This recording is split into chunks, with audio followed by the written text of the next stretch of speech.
남성이 마취제를 투약한 채 숨진 이른바 부천 링거 사망 사건과 관련해 인천지법 부천지원 형사 1부는 오늘 이 남성의 여자친구 32살 A씨에 대해 살인 등의 혐의로 징역 30년을 선고했습니다. 저는 동반자살 시도 후 살인이라는 죄명으로 누명이 씌어져 죽고 싶은 마음입니다. 살인이라는 누명으로 가족들이 고통을 받고 있고 혼자 살아남은 제 자신을 자책하고 있습니다.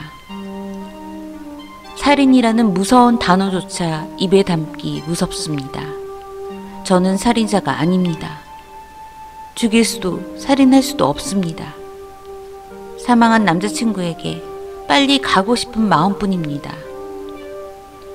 절도나 횡령도 하지 않았습니다. 남자친구를 말리지 못하고 동요돼 결정한 것이 제 자신에 대한 원망과 후회로 살아가야 할 것 같습니다. 다시 살아갈 기회를 주신다면 소중하게 살아가겠습니다.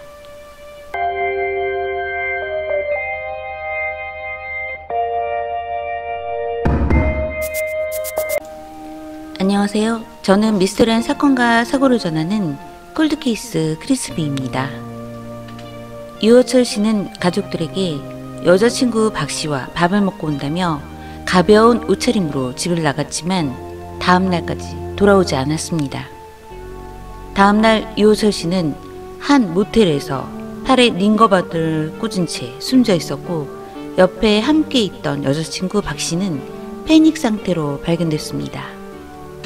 119 구급대와 경찰을 박 씨는 맡게 되고 유 씨의 사망 이유가 박 씨가 놓은 약물이 과다 투여이고 박 씨 자신은 기준치 이하로 투여해서 살아남게 됐다는 것이 밝혀졌습니다.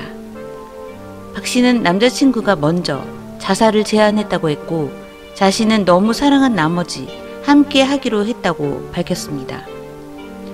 사망한 유 씨는 카드빚 연체에 힘들어 했는데 개인회생 신청으로 돌파구를 찾았고 사망 전에는 자격증도 땄다고 합니다. 박 씨는 심신불안 상태를 보였지만 정신병원에서도 SNS를 하는 이상한 모습을 보였습니다.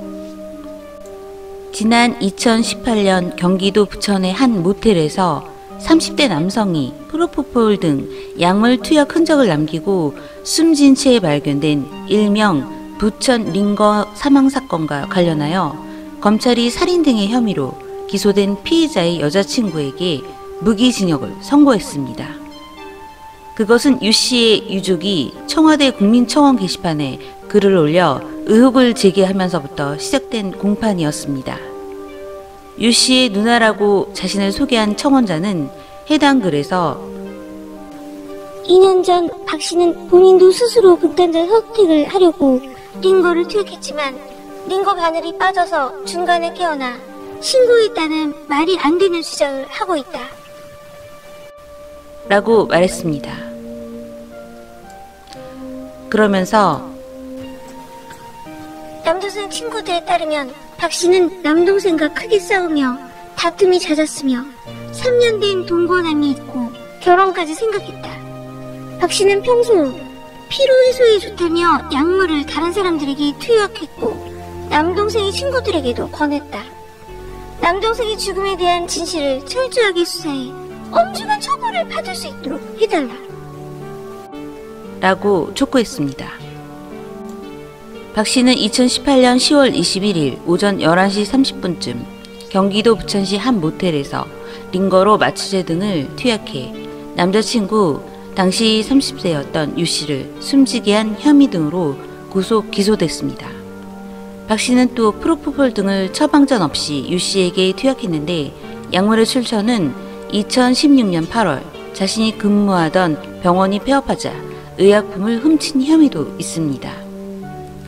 유 씨의 유족은 동생을 떠나보낸 지 1년 6개월이 됐지만 저희 가족은 동생의 죽음을 받아들이기 힘들고 아직까지도 고통 속에서 힘겨워하고 있습니다.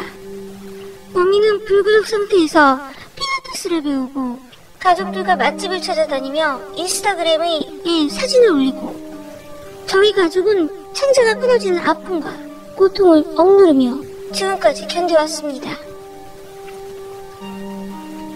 할 수만 있다면 동생이 피고인을 만나기 전 시간으로 되돌리고 싶습니다. 피고인은 6년간 동거한 남자가 있으면서 동생과 결혼하겠다며 저희 집에 인사를 했고, 그가 평소에 끌고 다니던 차량도 남동생 차량으로 알았지만 동거남 소유 차량이었습니다. 라고 하면서 답답한 심경을 토로했습니다. 처음에는 피의자 박씨에 대해 서울고등법원 형사6부는 살인 등 혐의를 받는 33살 박씨에게 2심에서 1심과 마찬가지로 징역 30년, 추징금 80만 원을 선고했습니다. 박씨는 수사기관에서부터 항소심 재판에 이르기까지 남자친구와 동반 자살을 결의해 약물을 투입했고 자살을 도와준 것일 뿐 살인은 결단코 안 했다고 혐의를 부인해 왔습니다. 항소심 재판부 역시 박씨의 주장을 받아들이지 않고 혐의를 모두 유죄로 인정했는데, 이후 인천지법 부천지원 형사1부 심리로 열린 결심 공판에서 살인 등 혐의로 구속 기소된 박씨에게 무기징역을 구형했습니다. 검찰 관계자는 이 사건은 앙심을 품고 피해자를 살해한 내용임에도 피고인은 살인 혐의를 부인하며 적방하장식 주장을 하고 있다. 피고인은 수사기관 조사 때 수시로 거짓말을 하고 웃음을 터뜨리기도 했다. 피고인을 영원히 사회로부터 격리하는 게 유족들의 고통을 조금이라도 덜어주는 것이 이유다. 라고 구형 이유를 설명했습니다. 재판부는 우선 동반자살을 결의했다는 주장과 달리 박 씨에게서는 생명에 지장이 없을 정도의 수량의 약물만 검출됐고 피해자 사망을 확인하고 119에 신고할 수 있을 만큼의 의식이 있었다는 점을 지적했습니다.